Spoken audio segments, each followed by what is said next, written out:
Yeah, I think so. I'm stretched out, yeah.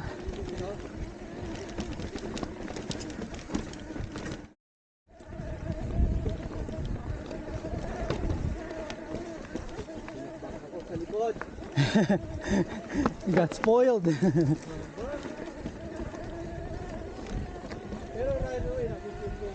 That's what I'm saying, man. When I put the Cascade on, oh shoot, right away.